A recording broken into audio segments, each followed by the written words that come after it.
actually watched your clock. There will be few people milling in after a nice lunch. I hope you enjoyed it and had some interesting conversations. This afternoon we have 3 sessions. And the first one is titled Asia's Position in Driving the Global Energy Transition. Sorry. So I would like to invite our keynote speaker, Mr. Robert Liu from Wood Mackenzie, on stage. Robert has more than 15 years of industry experience, having worked in research roles in New Zealand, Thailand, China, and Singapore. He has expertise in market intelligence in the renewable energy sector and is responsible for market outlook reports. Robert has completed numerous projects for supply chain companies, private equity, and IPPs utilities, with a focus on Asia-Pacific markets. The floor is yours.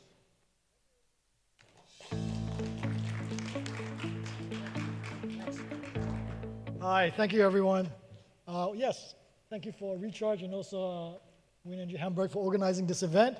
So today I'll just give an outline on where we see at least the Asia wind power market just for onshore and also offshore. So to begin with, I want to set the stage of what has happened due to the energy crisis, right? So we've done research on this. So you can clearly see in these markets there's exposure to the imports from Qatar and also UAE, and it really varies across markets. Especially in South Asia, there's a lot of dependency on those kind of imports. In East Asia, less so, but it will have an impact on their power prices, after a few months, given the policy structure mechanisms that are in place.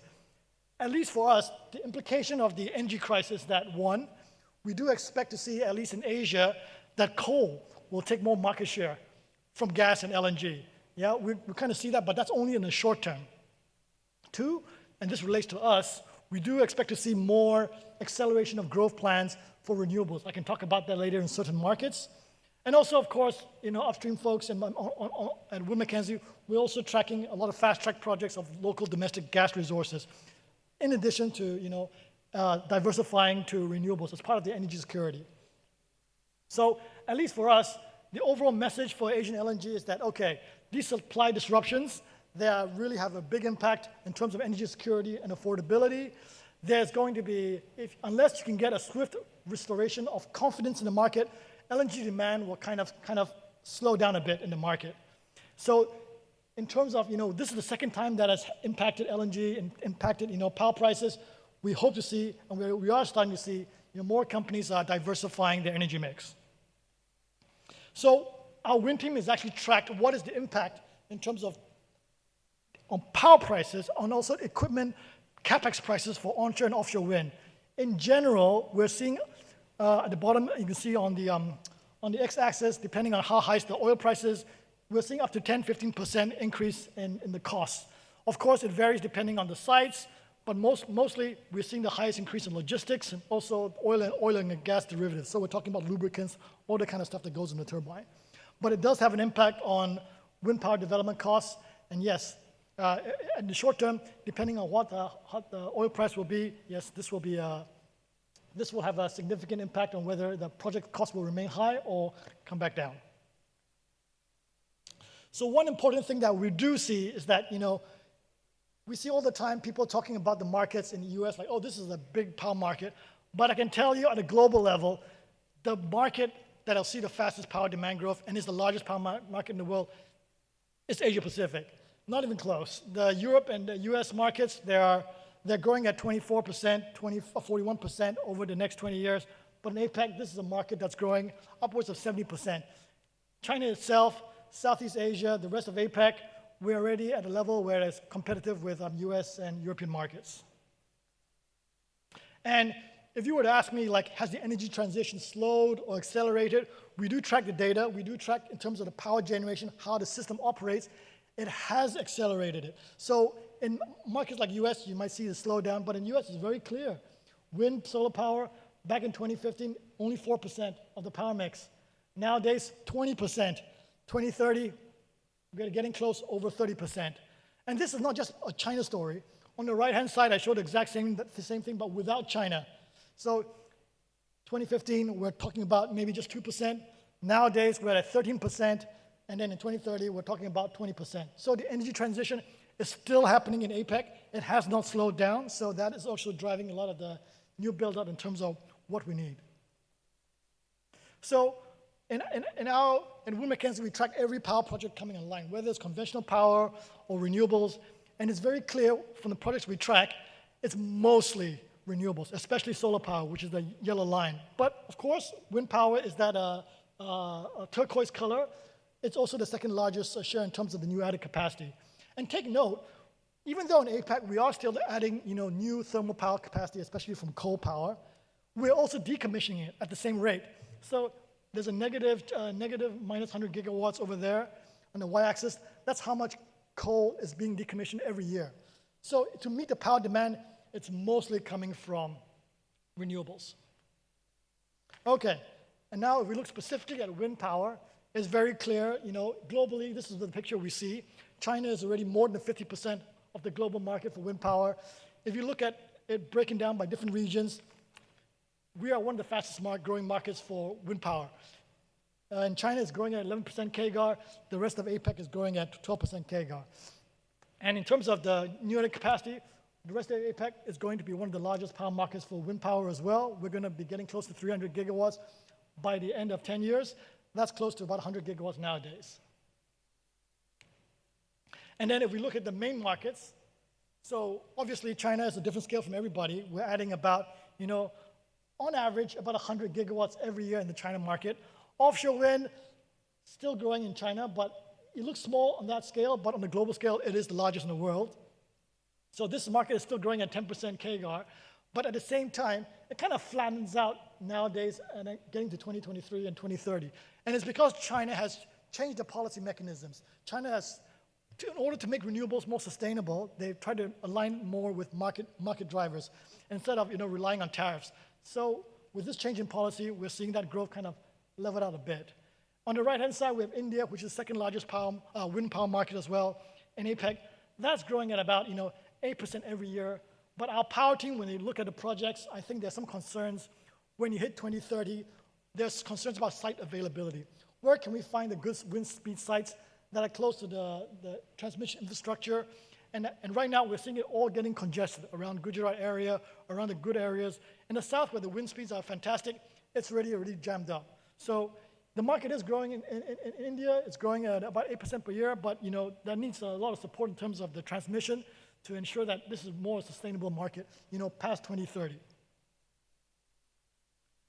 And Northeast Asia, so we're talking about, Japan, South Korea, and Taiwan. This is the odd market out.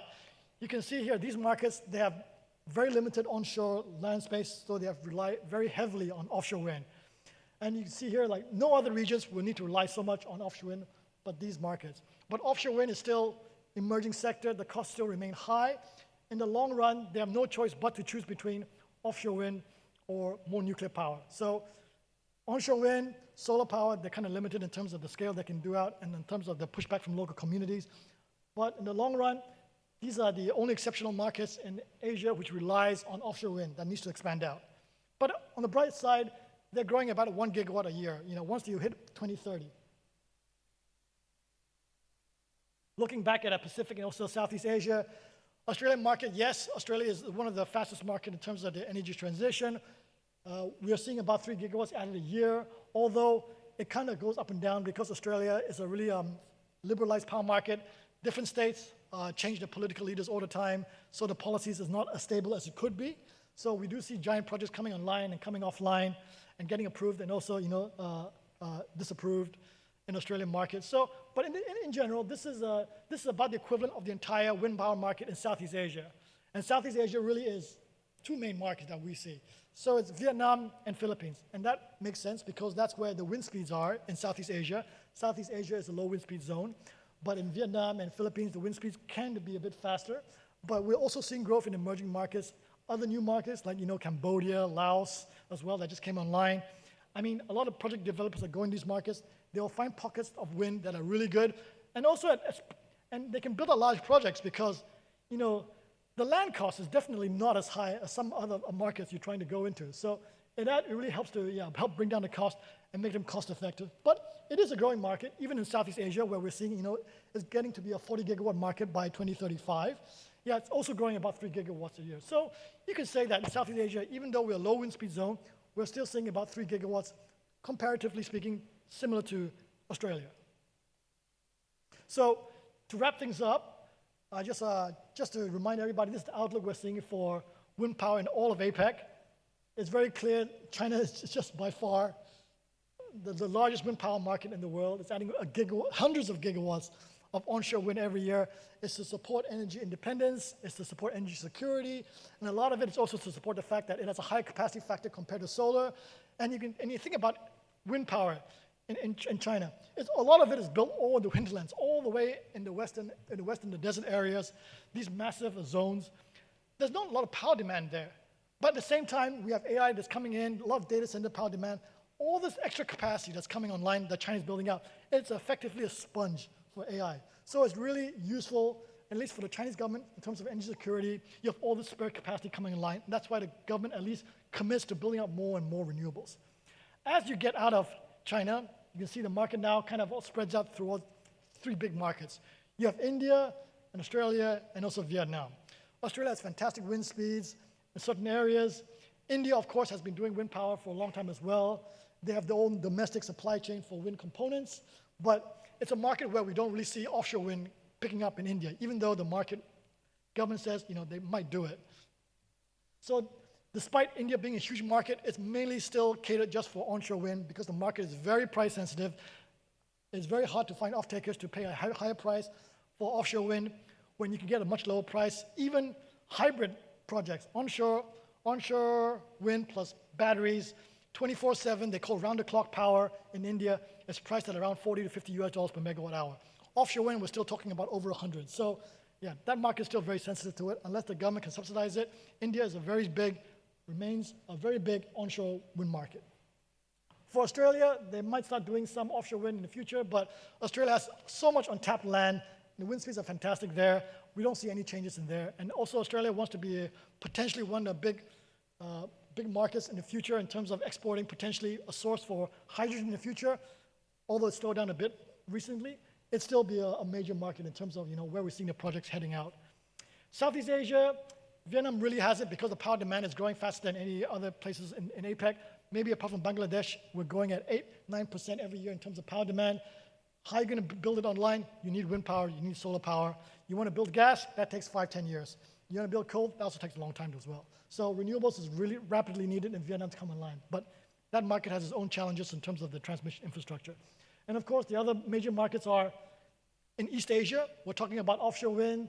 I mean, that's the only way they can build out renewables, considering that, they get a lot of pushback from large-scale solar, a lot of local pushback on onshore wind. There's not enough space for it. There's a local opposition to it. Offshore wind, to some extent, the government has more control over where the sites are. They can approve the projects. But of course, the challenge is that offshore wind, the costs are much higher compared to onshore wind, double or triple the cost. But if you can get the scale right, the cost really does come down. So you can see markets like in China where they do have a lot of offshore wind. It's the only market in the world where new build offshore wind is the same price as new build coal, right? That's my understanding. The APEC, no other market in APEC has that kind of price competitive advantage. It will happen if you build this infrastructure and the scale to support it. The rest of the markets, they're less than a 10 gigawatt market, but they are emerging markets.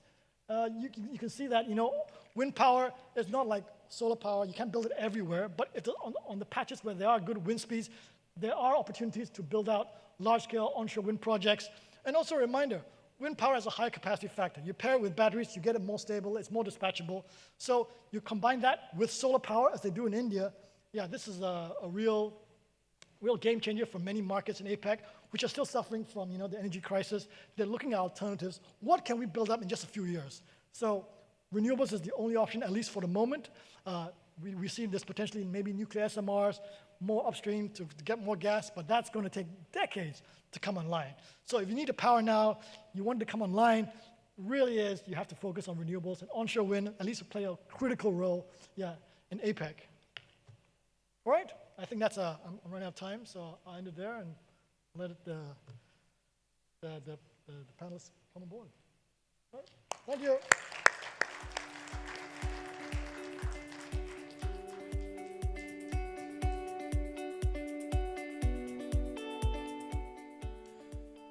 Thank you, Robert. That was very interesting, and quite a few interesting numbers there about shows the potential in this region. I would like to invite back to the stage my colleague, or not back to the stage, but to the stage my colleague Cosmos Sanderson, Head of News at Recharge, and he'll be the moderator for the next panel discussion titled, "What are the specific challenges and opportunities for developers in Asia Pacific?" Please.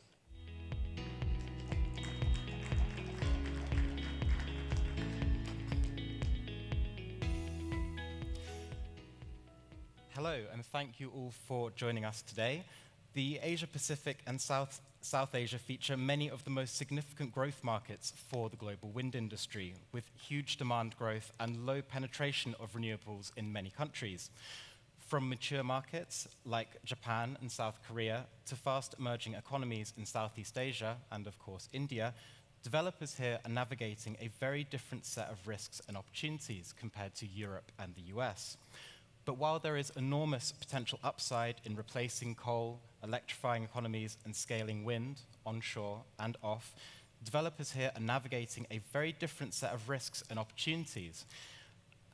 The journey to delivering bankable projects remains unpredictable and fraught with risk.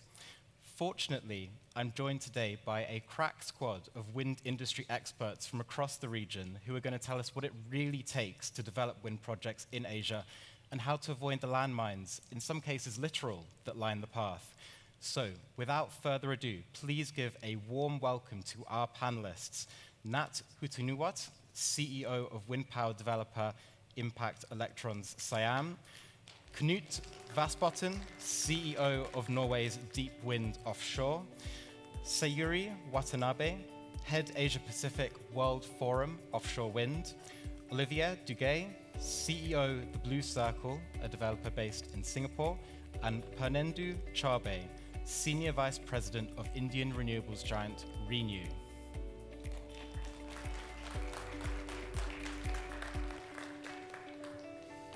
Good night. Hi, nice to meet you. Okay. We're trying to, Yes, okay. maybe. It's okay. All right then, so, oh, sorry, missing one still. Hi. Hi. Hi, nice to meet you. You can proceed. Okay then, so to set the scene for our audience then, can I ask in no more than, about a minute each, can I ask each of my panelists, what makes the Asia Pacific and India, for Renew, such exciting growth regions for the wind industry? Nat, would you like to start? Thank you, Cosmo. Good afternoon. For us, the success of the monsoon wind project after the 14 years journey has opened the gate for many opportunities to follow. It's proved that renewable energy can be traded across the border for the first time in ASEAN without prior government policies. It's also proved that the project of this complexity can be bankable, and also after that, the MLA, the multilateral agencies and international lenders are able to support this project, and it's opened up the gate for 5,000 megawatts of similar projects to follow. That makes it exciting for us. Yeah. Knut, would you like to continue? Yeah, thank you. So we've been present in this region since 2021 and see this as probably the most prosperous region in terms of offshore wind globally, where growth will come. So we're only focusing on offshore.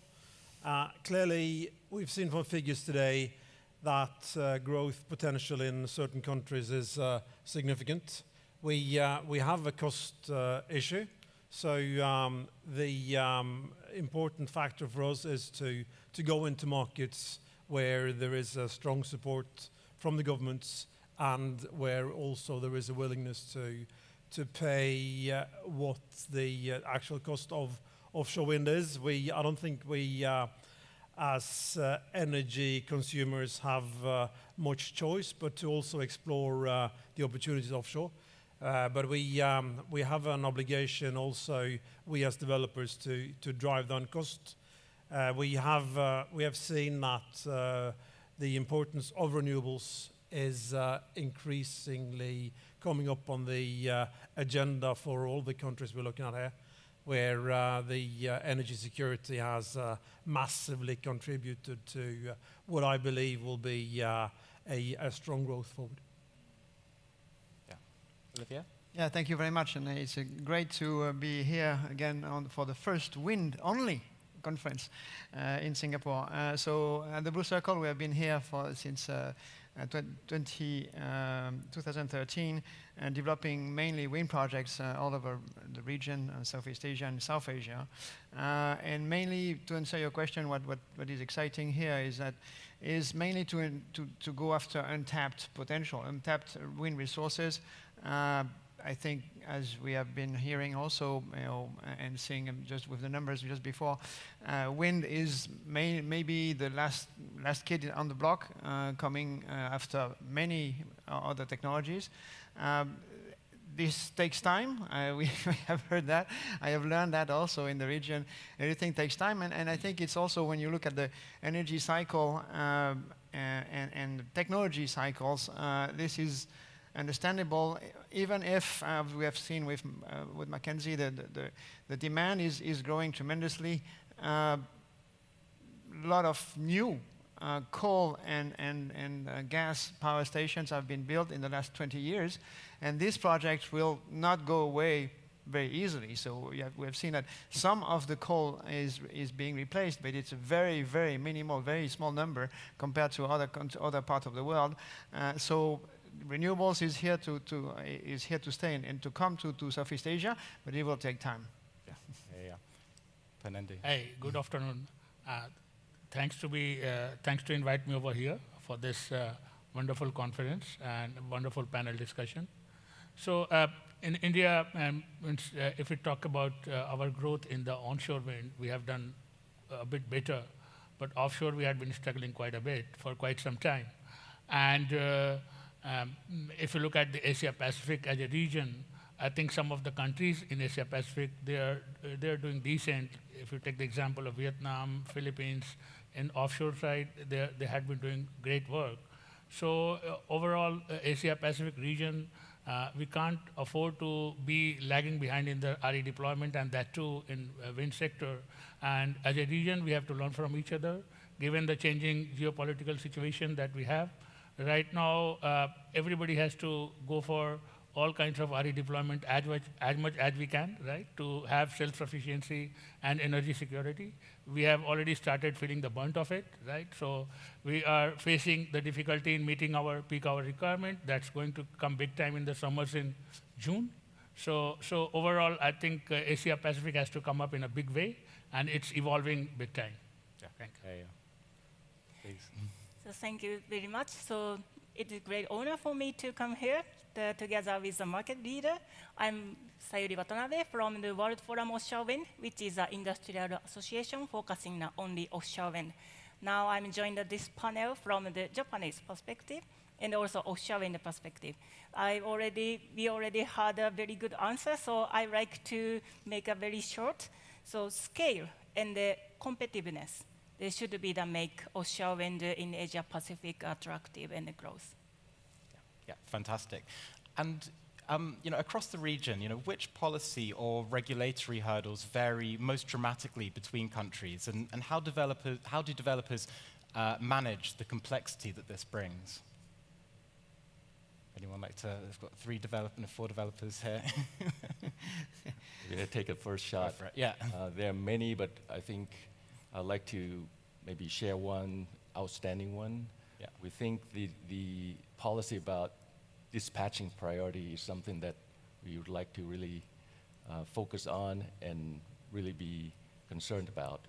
Each country have very different priority dispatch, whether when the wind will be dispatched. Some countries are more transparent than the others. So this is something that if we go into any PPAs long term with each particular countries, we have to to be very, very prudent on understanding how the wind is being dispatched. Thank you. Yeah. Olivier or Penendu? Yeah, maybe on the onshore onshore side, maybe first, I would see the region as Kondon has just said, Konat just said, very diverse. But there is, I think, one main divide, and the Philippine market. I think we should highlight that. And for me, it's always amazing to see the difference. And I used to joke that Philippines is for me not part of Asia. It doesn't have any characteristics of Asia. It's the most open market with a wholesale market. That's the only country with a wholesale market where you can have access as a renewable energy producer through a distributor, of course, but you can have access and you can sell on the market. You can sell merchant. Yeah, the only country where you can sell merchant. And this is a world apart from the rest of the region, where as Kunat mentioned, also the rules for allocating PPAs are, to say the least, a little bit less transparent, just to mention. So and of course we have seen also the same idea, some boom and bust cycles, as in Vietnam. I think we're going to have the chance to comment a little bit more on the Vietnamese situation. But again, to make the comparison with Philippines now have been entering into a cycle of every year a green energy auction with different technologies, open bidding, with rules which are the same for everyone, very different than the rest of the region, and again, where everybody can compete. So that's I think the very, very big difference in between the markets we are operating in. Yeah, just like to add, because if you look at India also, I think there are multiple procurement options which are evolving, right? Earlier, we used to deploy a lot of standalone solar, standalone wind projects, but now it's mainly RTC, round-the-clock power, round-the-clock RE, or what we call FD, firm and dispatchable RE. So now our clients, they look for more of 24/7 RE. And for that, you need to have all kinds of sources, right? Solar, wind, batteries, everything. Plus, the dependence on the long-term PPA is something which is going down. We have another set of customers which is coming up big way. That's industrial consumers. They are coming up. Then their requirement coming up from data centers. There's a big time evolution of virtual PPAs, right? Means IREC, international REC kind of thing, which is evolving. So whole new set of customers which are coming up, and I think that's good for the region as a whole, right? It will be coming in other nationalities also. Yeah. And Nat, a question for you then. So IES has recently been involved in delivering the 600 megawatt monsoon wind project in Laos, which you referenced earlier, which you say is the most powerful wind farm in Southeast Asia. And IES says this is also the first cross-border renewable energy project in Asia as it connects to Vietnam's grid. What led you to develop a cross-border project in this instance, and what potential do you believe there may be for more of these projects in the region? Thank you for the question. First is a great vision from our founder, Kun Pek Kamkanis, who has a vision that Laos has a wind potential. This is 16 years ago, when Laos is a landlocked country. And second, I would say a strong belief from all the stakeholders, the shareholders, the sponsors, the lenders, and the governments. Third, I think it's the resilience, a lot of resilience that we all have for the 14 years journey. And last, I think it needs a lot of madness also to do something like this for 14 years and keep pushing. If I can, please allow me to put this all in perspective for the 14 years journey. 2011, we tried to convince Laos government that Laos has wind. We worked with them for 3.5 years to try to get the locations of the 68,000 hectares In 2015, we have this power development agreement done with Laos. Then we have to find a home for it. Laos allow us to sell this power to any countries in ASEAN. So we try with Thailand first. We tried for 2 years and not successful. And the reason given was that because Thailand has a lot of surplus. But I think the real reason is we are being viewed as the liability to the grid. We were told by the utility very senior officer that 600 megawatts wind, they have to put in 600 megawatt coal. So that's the mentality of the utility then. So we didn't give up. We went to Vietnam, started knocking on doors, spent about 2.5 years to convince Vietnamese government and EVN. Finally got the approval from the PM approval. Spent almost 2.5 years to negotiate the PPA, which is bankable. And then 1.5 years to conclude all the remaining key projects and reach financial close. It's a non-recourse project financing. And we did 27 months to do all the construction, 4 months ahead of schedule. And this success is a flagship and is very meaningful for the region that it's the first of its kind. It's now opened up the door with about 6,000 megawatts of similar type of projects trying to follow our footstep. I think that's very significant. And now we can look into similar type of cross-border project, but maybe adjust something that can flow to now Thailand, Malaysia, or Singapore.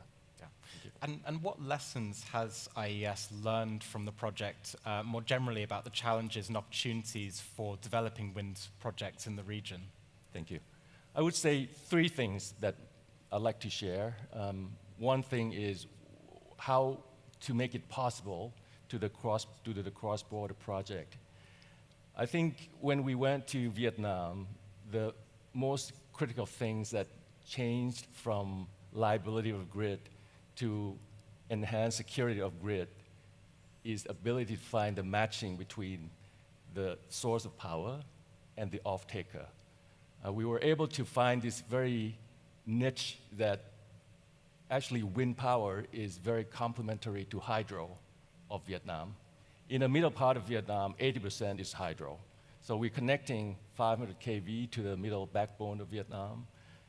We can support them during the dry season, and in the wet season, we are very low generation. So this complement strike the interest of Vietnamese government and EVN, and that's why the project is proceeding. So we need to find this matching between the real value proposition between the off-taker and the developer. Secondly, how to make it bankable. This is the most difficult part, and it requires a lot of prudency in negotiation of all the contracts. So our PPA took a long time, and all of you know that EVN is one of the most difficult utility to negotiate with, but it took us 2.5 years to negotiate 25 years PPA and make it bankable. I think also the early engagement with the multilateral agencies, whether ADB or IFC. In this case, we worked with ADB very early on, and we're able to address some of the most critical part of the risk, which is the completion risk and also curtailment risk through the blended concessional financing. And lastly, on the constructability, how can we finish construction on time? For us, the most important factor is early engagement with local people. This is so crucial for us to be able to work with the local people and to point to them that this project coming in will help improve their lives, their well-being. So we are very passionate about supporting the local people. During our construction, there was a very strong support from the villagers, the head of the village, up to the governor, up to the minister. And also the relationship with the supplier and the construction company is also crucial. the way you structure your contract to match your risk profile. In our case, we do the full turnkey EPC because of the risk of being the very first project in Laos, cover a lot of very risky terrain, a lot of UXOs. Every square meters that we dig, there's UXO. There's a very severe weather conditions. So we were able to work with Envision and Power China through this very challenging project and finished 4 months ahead of the schedule. Thank you. And Knut, Deep Offshore Wind has been developing 2 offshore wind projects in South Korea alongside local power producer Korea Hydro and Nuclear Power. How is the Korean offshore wind market developing, especially in light of the Offshore Wind Acceleration Plan launched in December, in your view? Yeah, when we established in 2021, before that we did a review of the different Asian markets, and we decided to go for Korea first and foremost that time because of a relatively straightforward process towards reaching site exclusivity. What has been important, and which is probably the most important thing in all the markets we are, is a support from the government and opposition parties long term. That is absolutely instrumental. We've now been working on these projects since 2021. It takes 3 years to build the project. We had an ambition to deliver in 2028 to 2029. From what I can recall, we're not there. So having that support across the political spectrum is absolutely crucial. So we're quite happy that we went into Korea. There is strong and reinforced support for the industry. We see that the ambitions have been raised, and there is now a drive to go from policy to implementation. So we see that auctions are now being held 2 times a year. There is an auction ongoing now. We've heard previously that there's been a healthy number of bidders going into that. And we also see that the market is moving from REC and multipliers based on REC, which is a system that in reality promotes projects that are more complex, further out, deeper, which is good in a way, but the reality is that the best beauties should go first. So projects that are affordable should be built out first. We're happy to have 2 bottom-fixed projects in Wando and Yosu in the south part of the peninsula, and we're progressing those, participating in our first auction next year after we now complete the environmental impact.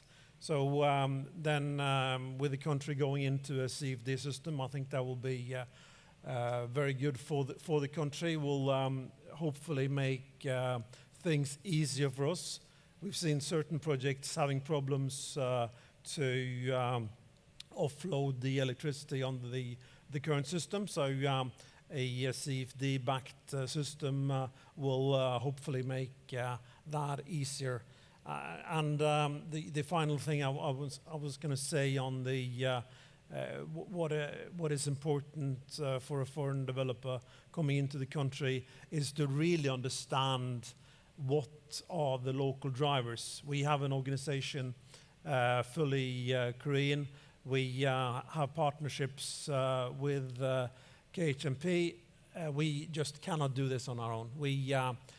There are certain benefits from a relatively small and agile company like ourselves coming into this place. We're able to progress things faster than others, and we see that bigger companies are keen to join in with us to learn how they can do this at speed. But we certainly need them and even more so as we go into auctions and finally get into the construction phase. That will be important for us. Yeah. And you know, just quickly as well, I mean, does deep offshore wind have its eye on any other markets in the region? Is there anyone in particular that you think is shaping up very nicely in your view? Yeah, we just saw the graphs now from Woodmac, and the three biggest markets being Taiwan, with the potential growth in Korea and in Japan. Clearly, these are good opportunities. There might be other opportunities as well, but we will be reluctant to go into a market where there is, unless there is a given political will to not only award leases but also financially support the projects. That is required under the current conditions in offshore wind, and I believe that also the countries will benefit from that when we see the growth path. We've seen the stats here now. As an example, in Korea, the ambition is to grow only 2% year on year, but that makes a growth from about 557 terawatt hours in 2024 to 735 in 2038. So that's a massive growth. So investing in the grid and allowing for these projects to move forward will be extremely important. Yeah. And Sayuri, Japan is in the process of relaunching its offshore wind auctions after pausing the process in October last year after a Mitsubishi-led consortia cancelled 3 projects. Can you provide us, and I know we've heard a bit about Japan already today, but can you provide us with an update on where the market stands and tell us how convinced you are that it has learned from past mistakes? Thank you for asking. Maybe 1 to 2 minutes is not enough for me. But in conclusion, Japan needs offshore wind because, as you know, Japan is a high electricity demand country, more than any European countries. And secondly, low energy self-efficiency. So now you also know the situation at the moment. And also significant the geographically constraints because Japan is a very much mountainous country. So PV solar or onshore wind, it's very limited opportunity. So from this point, we need offshore wind. And also Japanese government, the energy policy is energy mix. We need to all energy, not only the renewable energy, but also otherwise. But we also need a renewable energy. And then a part of the renewable energy, offshore wind, the role is quite important. Maybe in this morning, you also participate in one of the government panel. The Japanese government also participate in it. And then from his speech, I like to pick up the 2 points. What he said is now the Japanese government trying to prove drastically the auction regime. So this is very important things. And then how the secondary is now the deliverability is more important than just cheaper electricity, especially in the short term. This is also very important. So now we are waiting for the updating the auction guideline. So I don't want to say the mistake. Maybe this I want to say unsuccessful because we are still very early phase. This is just a part of the process. And then if there is something like doesn't make sense for the industry, and then if government also ready for the improve or changing, this is also very good. Like other than just to push, like anyway, just to do it is not a very sustainable way. So firstly, what I want to say. So the Japanese government, they're already very high motivated to have offshore wind with a more sustainable way. The industry are very like a support for this. Then how to make offshore wind attractive in Japanese market? Maybe all the developers agree with it. We need a project. No project, no supply chain. No supply chain, no industry. So we need a project. And I also like to highlight the latest status of the Japanese market. Now Japan has 4 projects, around 500 megawatt with 80 turbines. So we have the first commercial scale offshore wind project in Akita, which uses a 4.2 megawatt turbine. So then next one is around 100 megawatts, the 8.2 the turbine in the Hokkaido area. Then now 200 megawatt project also already started in the Hibikinada, which uses more than 9 megawatt turbine. Also floating offshore wind project, the commercial scale one also just started with the 8 turbines. Because as you know, floating offshore wind project, even if in the world, only the couple of projects have more than 5 turbines. So from this point, very step by step, but we are progressing. So of course, not perfect country. So I also like to share some challenges. But so this is the latest status of the Japanese offshore wind industry. Thank you. And Olivier, the Blue Circle last year completed a reorganization of its partnership with Acciona Energia, and that has seen you decouple your portfolios in APAC, with Blue Circle now focusing on projects in Sri Lanka, Malaysia, and Cambodia. Why have you seen fit to take a gamble on these markets in particular, and just briefly, are there any sort of challenges that you may be facing in each? Yeah, thank you for the question. Yes, I think the first answer is stick to what you know to do.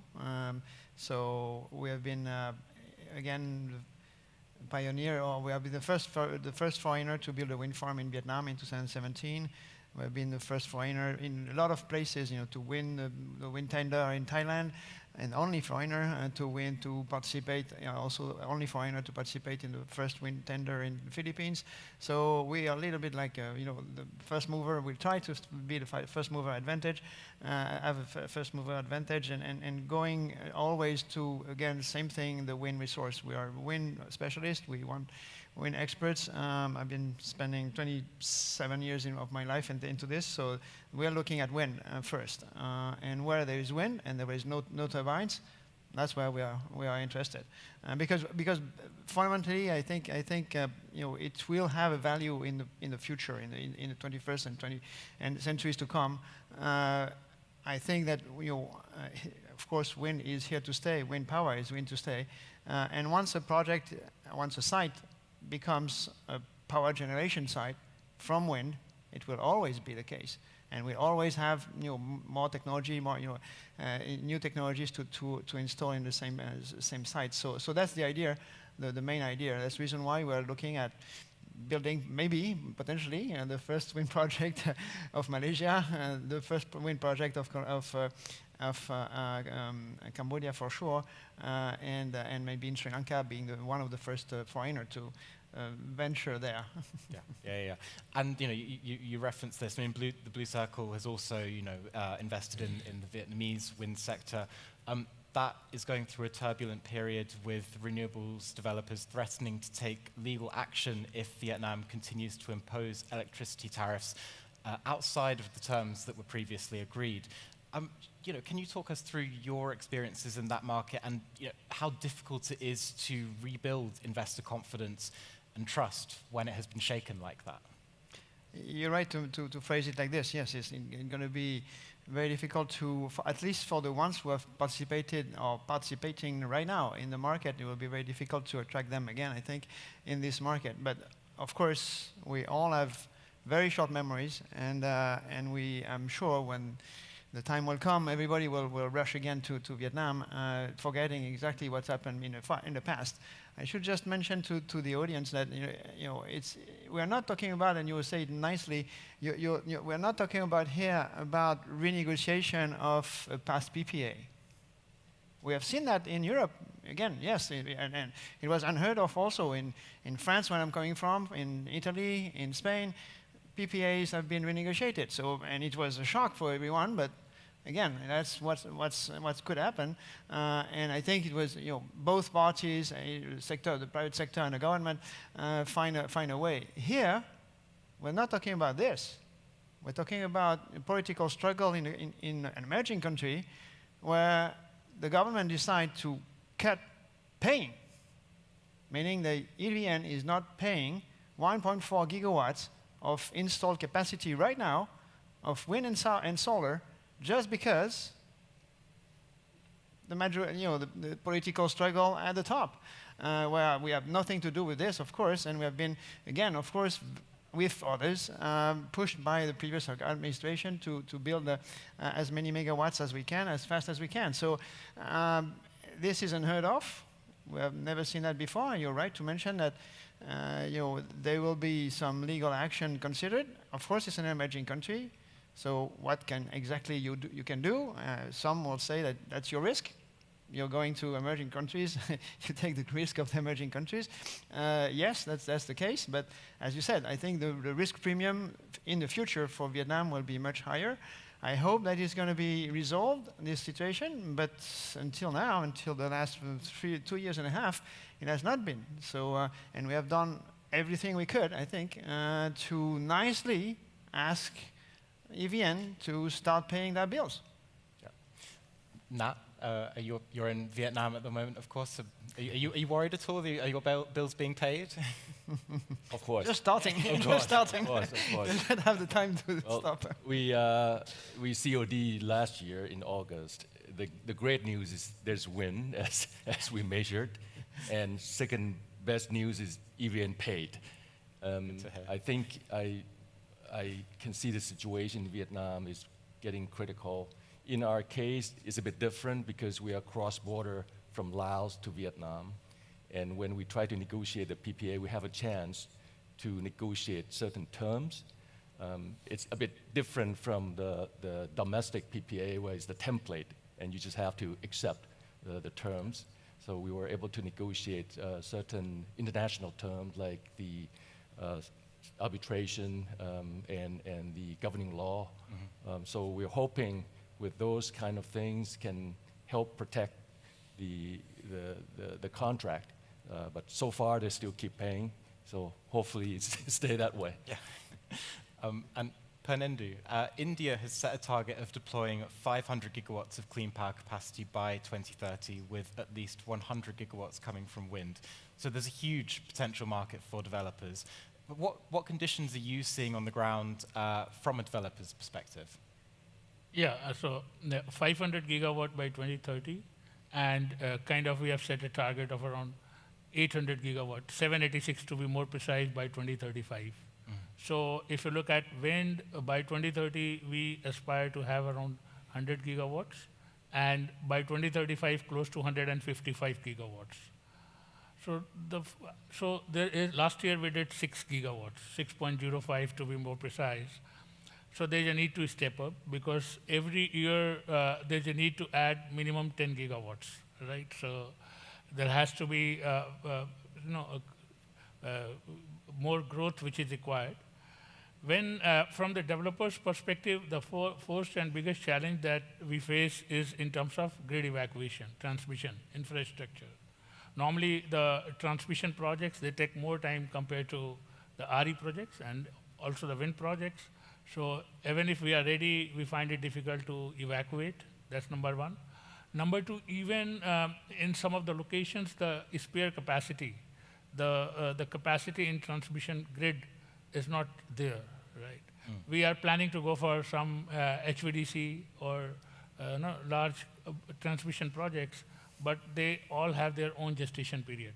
So if you permit me, I'll explain the Indian grid. So we have one of the largest grid globally. Means we operate around 450,000 circuit kilometers of transmission line with 1,400,000 MVA of transformation capacity. So it's a huge grid that we have. And especially when a lot of planning that we do for RE, right? And if you talk to the grid operators, they say that renewable energy is the naughty child of grid, because you don't know how it will behave, right? So for grid operators, renewable energy becomes big challenging. To evacuate the kind of capacity that we wanted to add in coming 8-10 years, we have already made a plan for transmission. And every year, we wanted to invest close to $1 billion. $1 billion in transmission infrastructure only. And that includes everything, right? Means construction of substation, transmission line, then STATCOMs, the modern technologies and all to manage the variation in the grid, right?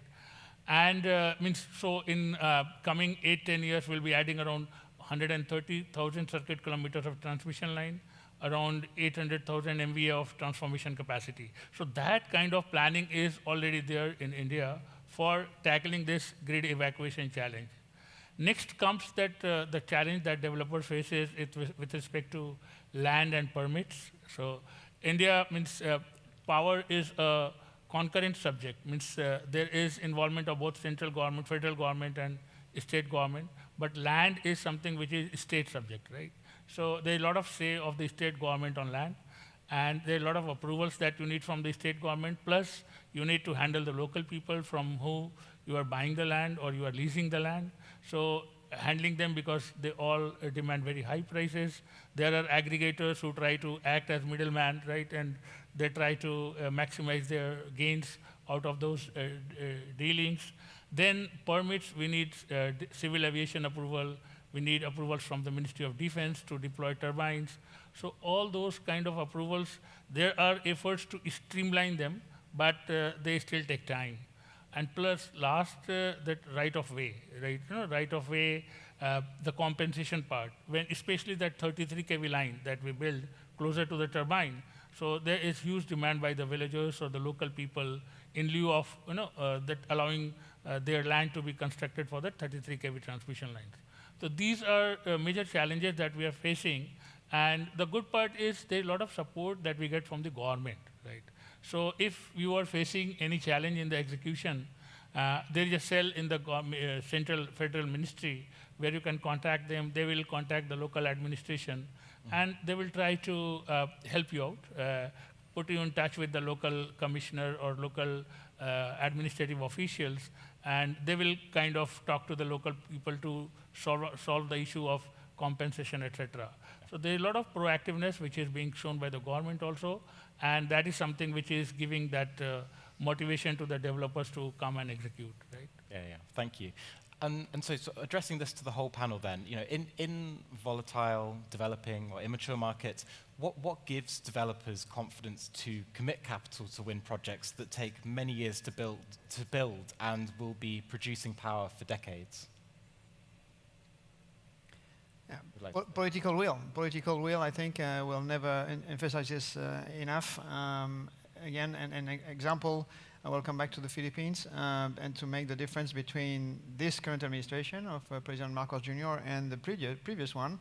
I think that makes the whole difference.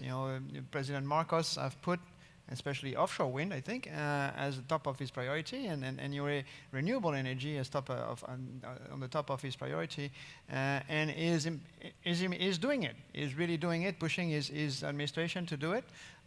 It's amazing, frankly. The DOE of the Philippines is the most open and most transparent, I think, ministry I've seen in the whole region. They listen to professionals. They listen to the association, of course, the professional associations, and the developers and the IPPs, and they implement the regulations that we are asking them for. So I don't know again if ADB was somewhere in this, but as we have heard this morning, but we were there, and I've been also part of the founder of the Power Association, the Filipino Offshore Association, Offshore Wind Association, and they are really listening to us. So I think that's, for me again, the example is I will stop with Philippines, but that's I think the best example we can have for the other countries to follow, and we need to have political will. Everybody, all the countries, I think excepting Myanmar, have signed the Paris agreements. Yes, of course, but then what's happening? What's the implementation of this? And it's just, if it's just lip service and signing a nice signing ceremony, that's interesting. But we need to have action implemented. And also same thing here is great to have us between us, talking about wind between us. But the most important one is we need to have people from the government here or here or elsewhere, but to talk to them and to explain exactly what we are doing and what is the future world we are going to. Yeah. Okay. So political will key. Yeah. Anyone else? Knut, have you got a? I totally agree with Oliver. In fact, I would be quite surprised if there were developers around here who said that political will to make this happen is not top of their agenda. And then it comes down to, you have your favorite example. Mine, of course, is Korea. So it's about transforming that political will into concrete action. So last week we signed an agreement with the TSO in Korea to build a common infrastructure project, grid reinforcement project. So there needs to be concrete examples that political will is transferred into action. We just cannot sit and wait. So we must be absolutely certain that the grid is available when we need that. We need to ourselves, supported by the government, ensure that we have local support. We need to talk to villages, in our case, fisheries, in order to ensure that there is positive value generation locally, and we need to see that not only the politicians but also the civil servants are making words into action. Just to supplement to what my fellow panelists told, so it's apart from that political will, what is more evident that other players who are part of the whole ecosystem, like developers, financiers, regulators, and of course the policymakers, the collaboration between all these stakeholders have deepened quite a bit, right? And we, especially if I take the example of India, every month we come together and try to discuss the issues on all the fronts, be it policy, be it execution, anything, right? Be it manufacturing, be it localization. So this is something which is leading to a new way of thinking, new way of handling things, if we want to have some external cooperation. So all those things are being discussed in an open atmosphere. And also the power market, which is coming up in a big way, at least in India, because wind is something which is there in the peak hours. And in evening, the prices in the power market is something which is phenomenally very, very high. So those kind of business cases are also there for developers to go for more and more of wind. Yeah. And I think this was sort of touched on as well, but how important is that political will, that clear those clear long-term targets and permitting timelines compared to direct subsidies, rock solid auction design in making projects bankable? Anyone want to? So I'll just give you one example. So when we started this RE journey, renewable energy journey, so there was transmission waiver, which was given to the renewable energy projects in India. And that was given till 2025. So you can generate in any part of the country, and you can take, your customer might be any other part of the country, and there is no transmission charges that you need to pay. It was completely waived off. From 2025 onwards, the government took that subsidy out, right? So now you need to pay in a staggered manner. They are levying these transmission charges on the RE projects also. But there is not lot much opposition from the industry side, because the industry as a whole has already matured, and they have come to the situation where they can know how they can handle this transmission charges, and they can find the suitable customers for their offtake. So subsidy is something which is not that important for the developers as such, as a community. I think more important is the long-term vision, the goals, and clarity, how many projects, how many bids, where the off-takers are, who will be the ultimate buyer, and what will be the prices, tariffs, etc. Yeah. Right? And there's just one more sort of topic that I want to try and squeeze in, and hopefully have time for a few audience questions as well at the end. We've all seen in the last few years how rising inflation and interest rates can be fatal for wind projects.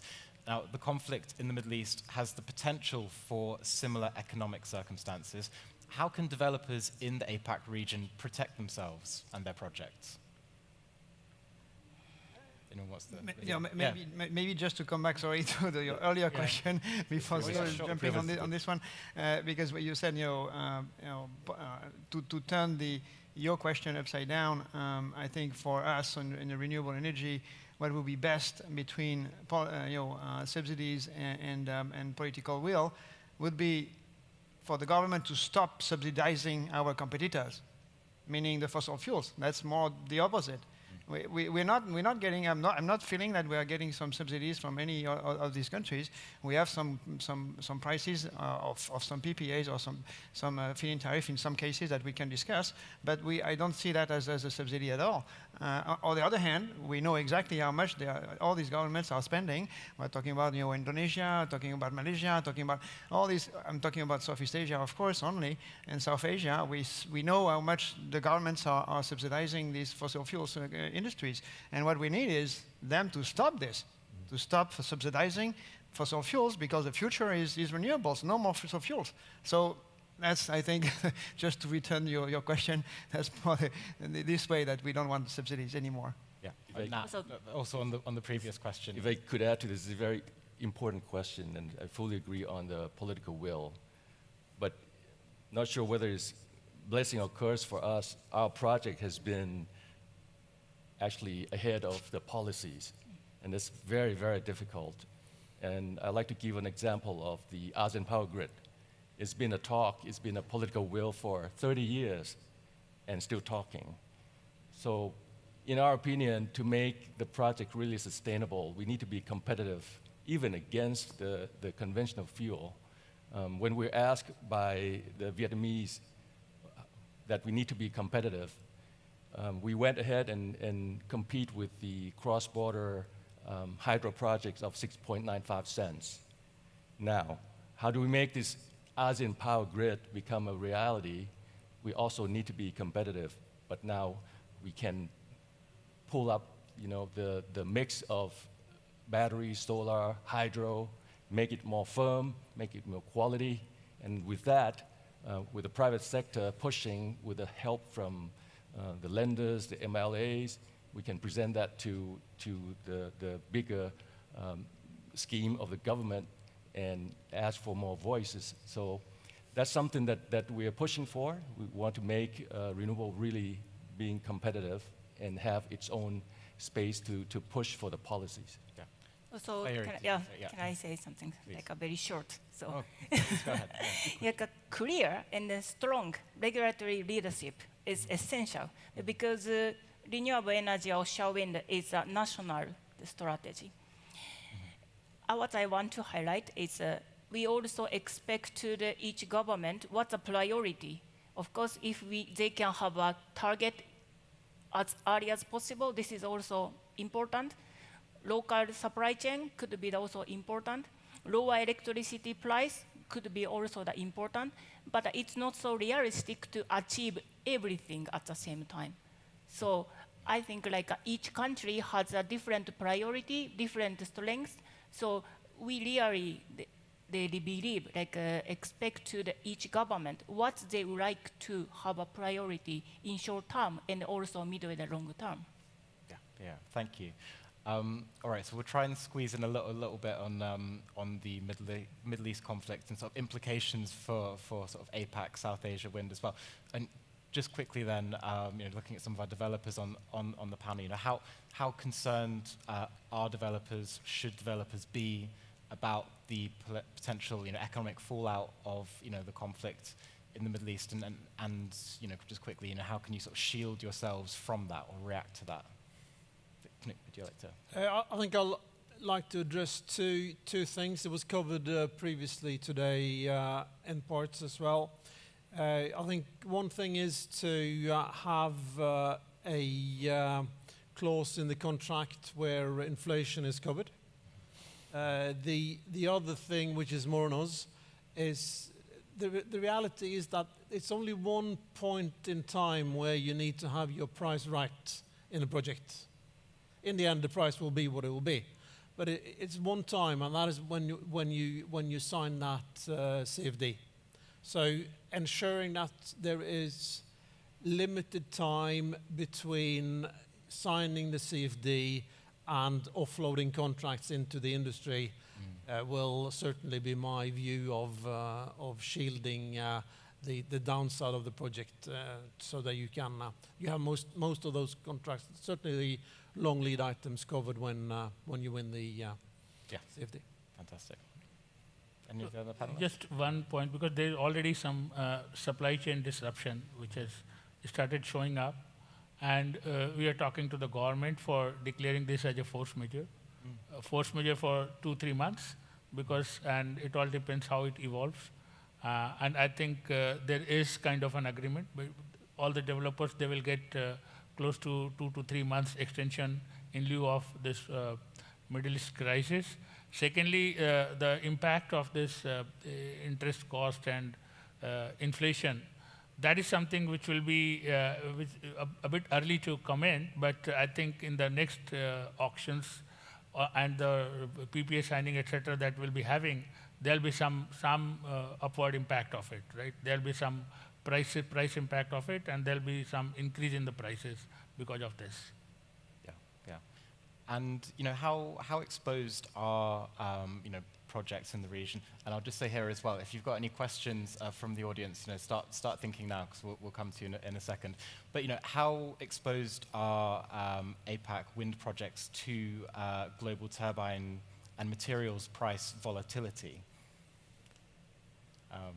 Yeah, no, I see. I think we have seen very nice, very interesting numbers from Mark McKenzie just before, Mark McDonald, sorry, and just before on the impact of the potential price of oil on the typical capex of a wind project, and that's typically what we are seeing. We are seeing right now 6 to 7 to 8% increase in prices. In cost of projects because of the political or the current oil crisis. So, Okay then, so do we have any questions in the audience at all? Yes, I can see one. Oh, I don't think the...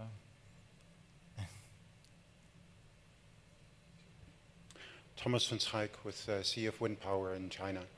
I very much appreciate your insights because this is something that we don't normally hear about, and I appreciate your struggles, especially the time it takes to establish those products. Like Ms. Watanabe mentioned, no project, no supply chain, no wind power. Maybe this question to Nat, since you are the furthest of the developers on stage. Now that you have developed your monsoon wind project and you're planning on expanding, what is the next challenge that you see? Thank you very much. We have I pretty much the same as Olivier. We stick with what we know, and we are pretty much the first mover, lucky that we don't cross each other.